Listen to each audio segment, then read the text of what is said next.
చేయడానికి 30,000 రూపాయలు. ఈ వీడియోలు చేసిన ప్రతి ఒక్కరికి ఆర్టీవీ లైవ్లో చెప్తున్నాను, ప్రతి ఒక్కరు మీరంతా కూడా దీంట్లో అది పోక్సో కేసు. మొదటి నుంచి ఆర్టీవీ చాలా క్షుణ్ణంగా పర్ఫెక్ట్ నాలెడ్జ్తో చెప్తోంది. పోక్సో కేసు అది. మన దగ్గర ఎటువంటి ఆధారం లేకుండా పిచ్చి పిచ్చి వాగితే డెఫినెట్గా మనందరం కూడా బాధితులమే, ఇంక్లూడింగ్ మీ. నేను రేపటి రోజున ఆ కేసులో తెలిసి తెలియక మాట్లాడితే నా మీద కూడా కేసు అవ్వచ్చు. నేను కూడా డెఫినెట్గా నేను పోలీస్ చర్యలు తీసుకున్నా కూడా అనుభవించాల్సిందే. సో మీకు తెలిసి తెలియక మేకప్లు వేసుకొని ముఖానికి పౌడర్లు వేసుకొని ఇంట్లో కూర్చోండి, ఈ రీల్స్ చేయకండి. 30,000 రూపాయల కోసం ఆశపడితే మీ జీవితం నాశనం అయిపోతుంది. లిటరల్లీ మీకు తెలియదు కాబట్టి చెప్తున్నా, సంఖ నాకిపోతుంది జీవితం. దయచేసి రీల్స్ చేయకండి. విత్ నాలెడ్జ్ మీకు ఏదైనా అవగాహన ఉంది అనుకుంటే స్వచ్ఛందంగా చేయండి. If you are supporting Bhagirath or whether to that minor girl, ఎవరికైనా మీకు ఫుల్ నాలెడ్జ్ ఉంటే దాని మీద ఏమైనా అవగాహన ఉంటే చేయండి. అంతేగాని ఒకటే స్క్రిప్ట్ పట్టుకొని అదేంటి వాళ్ళు చెప్తున్నమాట, రీసెంట్గా సెంట్రల్ మినిస్టర్ కొడుకు పైన పోక్సో కేసు నమోదైంది. అందరు ఇదే మాట ఫస్ట్ లైన్, రైట్? సెకండ్ మాట ఏంటి? సో అక్కడే పాలిటిక్స్ ఎంటర్ అయ్యి డబ్బులు డిమాండ్ చేశారు. ఈ సెకండ్ లైన్ అందరూ ఒకటే మాటనా? థర్డ్ పాయింట్ ఏంటి? రీసెంట్గా మోదీ గారు హైదరాబాద్కి వచ్చారు, మళ్ళీ అందరూ ఒకటే మాట. ఇక ఫోర్త్ మాట, మీ అందరికీ కోర్ట్ సినిమా గుర్తుకొస్తుంది కదా, కోర్ట్ సినిమా గుర్తుకొస్తుంది కదా. ఏంది కోర్ట్ సినిమా? ఈయన సంబంధం ఉందా? కంప్లీట్ అందరూ ఒకటి. ఇది ఒకటి నేను శాంపుల్ వీడియో మాత్రమే చూపిస్తున్నాను, ఇంకా చాలా వీడియోస్ ఉన్నాయి.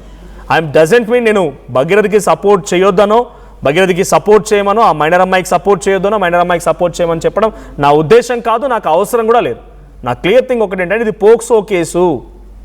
డేట్ ఆఫ్ బర్త్ ఉంది లేదు రకరకాల చర్చ న్యాయస్థానం డిసైడ్ చేస్తుంది. ఇవాళ మరి కష్టపడి రిజల్ట్ వస్తుంది. బట్ తెలిసి తెలియక పిచ్చి పిచ్చి రీల్స్ కనుక చేస్తే డెఫినెట్గా బుక్కల్లోకి తోస్తారు పోలీసులు. గమనించండి, ఈ సోషల్ మీడియా ఇన్ఫ్లుయెన్సర్ అందరికీ కూడా ఇది ఒకటే కాదు. ఇంకా చాలామంది ఆ అమ్మాయి పబ్కి వెళ్ళిందని ఆ అమ్మాయి వీడియోలు, లేకపోతే ఆ అబ్బాయితో తిరిగిందని ఆ అబ్బాయితో ఉన్న వీడియోలు, తినిపిస్తున్న వీడియోలు, ఇవన్నీ బయట పెట్టారు కదా. ఈరోజు కోర్టులో కనుక ఆ అమ్మాయి మైనర్ అని కనుక, మైనర్ అంతే పోలీసులు కన్ఫర్మ్ చేశారు కాబట్టి పోలీసులు ఆధారాలు సమర్పిస్తారు. ఏందనేది ఒక ఎఫ్ఐఆర్తో ఆ అమ్మాయి మేజర్ అని చెప్పి మనం ప్రూవ్ చేయలేము. డేట్ ఆఫ్ బర్త్ 2008 అయినా 2010 అయినా ఆ అమ్మాయి మైనరే.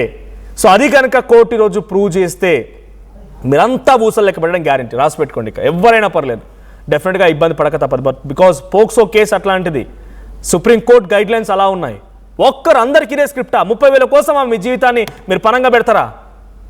సోషల్ మీడియా ఇన్ఫ్లుయెన్సర్ లాగా ఉండిపోయి మీ పని మీరు చేసుకోండి అయ్యా. కాంటెంట్ క్రియేట్ చేయండి, మంచిగా ఉపయోగపడే కాంటెంట్ చేయండి, మిమ్మల్ని మీరు నవ్వించండి, పబ్లిక్ని ఎంటర్టైన్ చేయండి, డ్యాన్సులు వేయండి, ఒకటి ఎడ్యుకేట్ చేయండి. కానీ అనవసరంగా పాలిటిక్స్కి ఎంటర్ అయితే మాత్రం డెఫినెట్గా అబాస్పాలవుతారు. గతంలో చాలామంది సోషల్ మీడియా ఇన్ఫ్లుయెన్సర్లు, శివజ్యోతి కానివ్వండి, లాస్యా కానివ్వండి, ఇప్పుడు అశ్వరెడ్డి కేసు ఎదుర్కొన్న అశ్వరెడ్డి కానివ్వండి, గతంలో ఇంకొక అబ్బాయి యాంకర్, వీళ్ళందరూ కూడా రకరకాల గుర్తుంచుకో రామక్క అని డ్యాన్సులు వేసారు. ఏమైంది? మీ మీద అనేక రకాల అబాస్పాలు ఎరలేదా? ఆ కాంగ్రెస్ పార్టీ కార్యకర్తలు, బీజేపీ కార్యకర్తలు బండ బూతులు తిట్టరలేదా? మీ పని మీరు చేసుకోండి. సోషల్ మీడియా రీల్స్ ఇదేం రోగము? సో ఇక తల్లి పంపించిన ప్రెస్ రిలీజ్ కూడా మనం చూస్తూ ఉన్నాం. ఈ సోషల్ మీడియా ఇన్ఫ్లుయెన్సర్ కాసేపు పక్కన పెడితే, ఇన్ఫ్లుయెన్సర్లు కాదు వీళ్ళు, పెయిడ్ ఆర్టిస్ట్ అనేది సోషల్ మీడియాలో వాళ్ళకు వచ్చిన కామెంట్సే. సో ఈ తల్లి రిలీజ్ చేసిన 18 పాయింట్లతో కూడిన 5 పేజీల లేఖ ఇప్పుడు చాలా తన బాధని వ్యక్తపరిచింది, తనకున్నటువంటి ఆవేదనని బయటపెట్టింది. సో ఇన్నారెడ్డి సిద్ధంగా ఉన్నారు, క్రైమ్ రిపోర్టర్.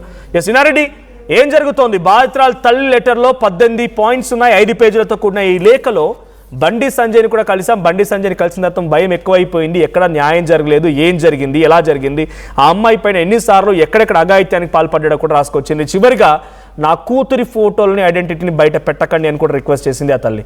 అప్డేట్స్ ఏంటి? ఈ ప్రెస్ రిలీజ్ ఆధారితంగా ఇంకా పోలీసులు ఈ కేసులో కనీసం పర్యవేక్షణ సిట్ వేశారు, సిట్ అధికారులు ఉన్నారు, సిట్లో ఒక డీసీపీ స్థాయి అధికారిని ఉన్నారు. ఇంత విచ్చలవిడిగా తన ఫోటోల్ని, ఐడెంటిటీ రివీల్ చేస్తుంటే ఏం చేస్తున్నట్టు మరి? మనోజ్, మీకు ఒక విషయం స్పష్టంగా చేయాలి. అంటే ఇప్పుడు మనం అంటే ఈ బాధితురాలు మదర్ సంబంధించిన లెటర్ గురించి చెప్పుకునే ముందు, ఎవరైతే ఇన్ఫ్లుయెన్సర్స్ మీరు చెప్పినట్టుగా ఈ అమ్మాయికి వ్యతిరేకంగా కొంతమంది పోస్టులు పెట్టి ఆ ఫొటోస్ రివీల్ చేశారో, వాళ్లకు సంబంధించిన ప్రతి ఐడి కూడా సైబర్ క్రైమ్ పోలీసులు ట్రాక్ చేస్తున్నారు. తర్వాత కొంతమంది అకౌంట్లలో డబ్బులు పడ్డాయని చెప్పి కన్ఫర్మేషన్ చేసుకుని వరుస కేసులు నమోదవుతా ఉన్నాయి. మీరు చెప్పినట్టుగానే పోక్సో కేసులో ఇది చాలా సీరియస్ కేసు కాబట్టి ఖచ్చితంగా 10ల సంఖ్యలో జైలు పాలు అవడం మాత్రం వాస్తవం.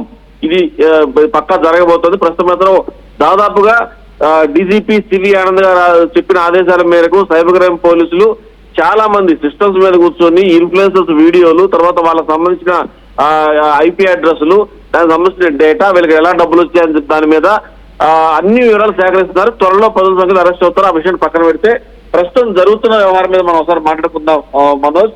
దీంట్లో బండి భగీరథ సంబంధించిన వ్యవహారంలో బాధితురాలు తల్లి ఆవేదనతోటి దాదాపుగా 4 పేజీల లెటర్ కూడా రాయడం జరుగుతా ఉంది. దీంట్లో మనం ఒకసారి పాయింట్లు చెప్పుకుంటే దీనికి సంబంధించి డిసెంబర్ 30వ తారీఖున బలవంతంగా మద్యం తాగించారు, తర్వాత ఏప్రిల్ 20వ తారీఖున బ్లాక్ మెయిల్ చేసి కేసు పెట్టారు. అంటే అన్ని అంశాలు, అన్ని మనకు తెలిసిన అంశాలనే ఒకసారి మళ్ళీ తన స్వరంలో వినిపించే ప్రయత్నం కూడా చేసింది. సో అఘాయిత్యం చేశారు. ఈ విషయం మీద తాను సంగప్ప అనే వ్యక్తి ద్వారా మధ్యవర్తిత్వ కోసం పోయాను, తర్వాత ఆ సమయంలో బండి సంజయ్ని కలిశాము. ఇక్కడ మీ పాయింట్ మనం గుర్తుపెట్టుకోవాలి, బండి సంజయ్ని కలిశామని బాధితురాలు తల్లి స్పష్టంగా చెప్తుంటే మరి బండి సంజయ్ ఏమో నాకు కలవలేదు, నా కొడుకుని కలవలేదు అని చెప్పి అంటాం. నిజంగా ఒక ఉన్నతమైన స్థానంలో హోంశాఖ సహాయ మంత్రి స్థానంలో ఉన్న బండి సంజయ్ గారు దీని మీద సమాధానం చెప్పాలి. ఎప్పటికైనా మనోజ్, నిజం నిప్పు లాంటిది. ఈ రోజు మనం ఏదో రకంగా దాచిపెట్టినా ఖచ్చితంగా ఆ నిజం అనేది బయటకు వస్తా ఉంది. ఆ నిజం అనేది ఇప్పుడు ఆ బాధితురాలు తల్లి రూపంలో బయటకు వచ్చింది. ఈ లెటర్ రూపంలో స్పష్టంగా ఆమె తన బాధ చెప్పుకునే ప్రయత్నం చేస్తారంది. బండి సంజయ్ సంబంధించి ఆయన కలిశాడు, తర్వాత ఆ బాధితురాలు తల్లిని భర్తను బెదిరించి పంపించాడని చెప్తా ఉంది. అలాగనే బాధితురాలు తల్లి మే 8వ తారీఖున పేట్ బజీర్బాగ్ పోలీస్ స్టేషన్ లో ఫిర్యాదు చేస్తే ఎంత వేడుకున్నా ఫిర్యాదు తీసుకోలేదు, తర్వాత ఎంత బదులాడినా ఎఫ్ఐఆర్ చేయలేదు. తర్వాత నా బెయిలబుల్ కేసులు పెట్టారని చెప్పని, తర్వాత స్టేట్మెంట్ రికార్డ్ చేశాక సెక్షన్లు మార్చారని చెప్పని, అలాగనే కూతురు మీద 2000 పోలీస్ స్టేషన్ లో కేసు పెట్టడం. ఇదే కాకుండా ఒక అంశం మనం గుర్తుపెట్టుకోవాలి, సోషల్ మీడియాలో తన కూతురు ఫోటోలు రివీల్ చేస్తున్నారు, రివర్స్ గా మాట్లాడుతున్నారు. అసలే బాధితురాలు, పోక్సో కేసు చట్టం అనేది ఇంప్లిమెంట్ అవుతా ఉంది, దాని మీద ఈ రోజు కోర్టు ఆర్డర్ నిర్ణయం కోసం అందరూ వెయిట్ చేస్తా ఉన్నారు. ఇలాంటి సమయంలో గత 4 రోజుల నుంచి ఫోటోస్ అన్ని రివీల్ చేస్తారంటే ఆ ఫొటోస్ రివీల్ చేసింది ఎవరు అంటే జస్ట్ ఒక జనరల్ నారితో మాట్లాడుకుంటే భగీరథ ఫ్రెండ్స్ మాత్రమే రివీల్ చేయగలరు. అంటే మనోజ్, నువ్వు నేను ఫోటో తీసుకుంటే నీ దగ్గర కానీ నా దగ్గర ఉంటుంది, కానీ పబ్లిక్ దగ్గర ఎలా ఉంటుంది?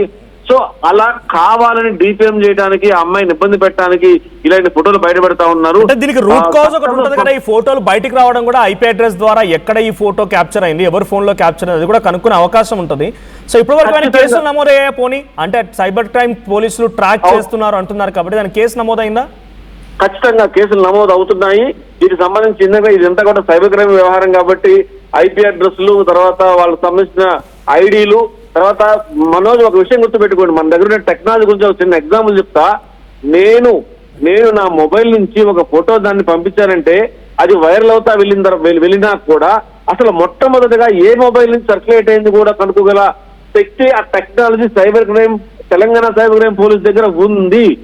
దాని ద్వారా ఖచ్చితంగా ఇది భగీరథ సంబంధించిన స్నేహితుల ద్వారా వచ్చిందా లేకపోతే ఎవరి ద్వారా వచ్చింది, అంటే ఎవరైతే మొదట సర్క్యులేట్ చేసి వాళ్ళ ద్వారా షేర్ అయిపోయిందో వాళ్ళ మొబైల్ తో సహా ఎంతమందికి షేర్ అయింది, ఎవరు షేర్ చేశారు, వాళ్ళు ఎవరన్న విషయం మీద కూడా ఆర్ఐ నడుస్తా ఉంది. ఖచ్చితంగా